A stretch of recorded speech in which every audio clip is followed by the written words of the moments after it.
Assalamualaikum warahmatullahi wabarakatuh. Alhamdulillah, bersyukur kita kepada Allah Subhanahu wa taala. Pada hari ini kita bertemu dan berjumpa lagi dengan pelajaran ibadat darjah 2. Sebelum kita memulakan pelajaran kita pada hari, marilah kita membaca doa pelajar untuk pelajaran kita, mudah-mudahan diberkati oleh Allah Subhanahu wa taala, insya-Allah. Doa belajar. Bismillahirrahmanirrahim. Allahumma aftah alaina hikmataka wa ansur alaina min azaimi rahmatika ya arhamar rahimin. Rabbi shrah li sadri wa yassir li amri wahlul 'uqdatam min lisani yafqahu qawli. Okey, pelajaran pertama kita iaitu najis.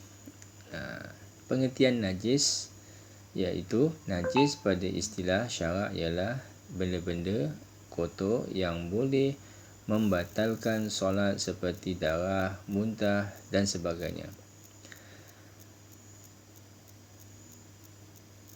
Yang keduanya, benda-benda kotor dan najis. Benda-benda kotor terbahagi kepada dua. Yang pertama, benda-benda kotor yang dihukumkan najis, iaitu darah, nanah, muntah, bangkai, anjing, babi, arak, air kencing, tahi manusia, tahi haiwan. Dan yang kedua, benda-benda kotor yang dihukumkan tidak najis, iaitu peluh, air liur, lumpur, tahi telinga, tahi hidung, hingus, kahak, tahi mata, kotoran minyak dan daki. Daki ni iaitu daki manusia lah, yang mana yang kalau kita berpeluh-peluh, keluar daki-daki ni melekat. Okey, kita lihat kepada najis. Yang pertama iaitu benda-benda kotoran dan najis yang dihukumkan najis, yang boleh membatalkan solat kita. Kalau kita lihat di sini, najis iaitu benda-benda yang terkena boleh menyebabkan solat kita tidak sah ataupun tidak diterima. Sebagai contoh, kita tengah solat, tiba-tiba kita terkentut dan terasa nak terbuang air besar. Okey, kita kentut, lepas tu kita terus pergi bilik air, buang air. Buang air besar iaitu berak. Maka najis itu adalah najis manusia dan kita perlu bersihkan, dan kemudian kita kena ambil air sembahyang. Begitu juga darah yang kena kepada pakaian kita, maka pakaian itu tidak boleh digunakan untuk melakukan solat. Ataupun tempat-tempat kita nak melakukan solat itu ada darah dan sebagainya. Jadi maka tidak boleh. Dan begitu juga kalau kita lihat pakaian kita kena nanah ataupun muntah, maka kita kena bersihkan dulu pakaian itu, dan kita rasa bau, rasa dan warnanya hilang, maka bolehlah kita buat pakaian itu solat. Tetapi apabila kita terkena kepada najis anjing dan babi, maka kita tidak boleh basuh begitu saja. Maka kita kena basuh menggunakan tanah dan air. Okey, kaedahnya nanti kita akan belajar di masa akan datang. Dan kalau kita lihat di sini, kenapa Islam menitik beratkan tentang kebersihan? Iaitu pertama pelajaran kita, iaitu diberikan pengertian najis. Supaya apa? Supaya manusia ini dalam keadaan bersih dan suci menghadap Allah Subhanahu wa taala. Dan Allah tidak suka kepada orang yang kotor. Begitu juga kita, kalau kita tengah solat ataupun tengah berjalan atau duduk dekat sebelah orang yang bau badan busuk lah dan sebagainya, pasti kita tidak akan selesa. Begitu juga Allah.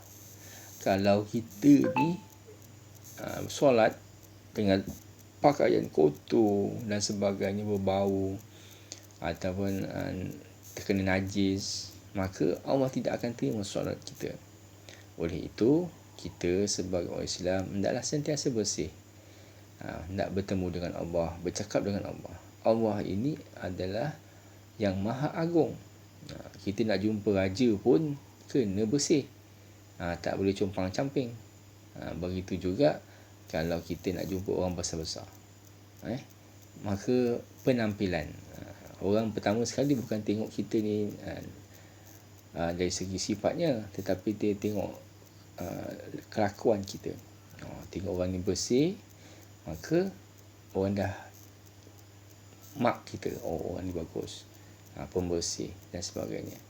Jadi jelas di sini bahawa najis adalah satu perkara yang perlu kita elakkan untuk membolehkan kita melakukan ibadat solat. Dengan pakaian yang bersih, maka badan akan menjadi sihat. Okey. Jelas di sini bahawa najis merupakan perkara yang dititik beratkan dalam Islam supaya ianya menjadi perkara yang dapat dielakkan. Janganlah najis pada pakaian kita buat sembahyang dan sebagainya, tak berapa elok. Allah tak suka. Jadi nak menjadikan amalan kita diterima oleh Allah Subhanahu Wa Taala semasa solat, maka hendaklah kita bersihkan diri kita dulu.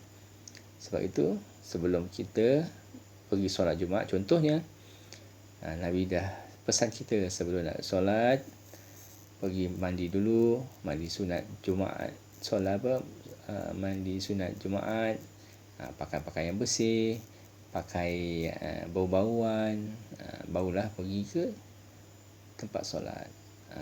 Mudah-mudahan dengan kebersihan yang ada pada kita, Allah menerima segala doa kita, Allah menerima segala amalan kita. Jadi Allah ini Maha Esa, Maha Berkuasa, Maha mengetahui umat-umatnya.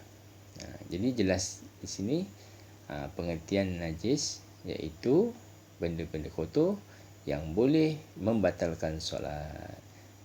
Jadi Ustaz nak ingatkan kepada anak-anak semua, kalau kita nak solat, kita kena bersihkan pakaian kita dulu, tempat kita sembahyang, tempat ruang, mesti contohnya dalam satu rumah tu kalau ada tempat ruang solat, mesti ruang solat itu yang bersih. Jangan kita sembahyang di tempat yang kotor. Okey. Sekian, wabillahi taufiq. Assalamualaikum warahmatullahi wabarakatuh.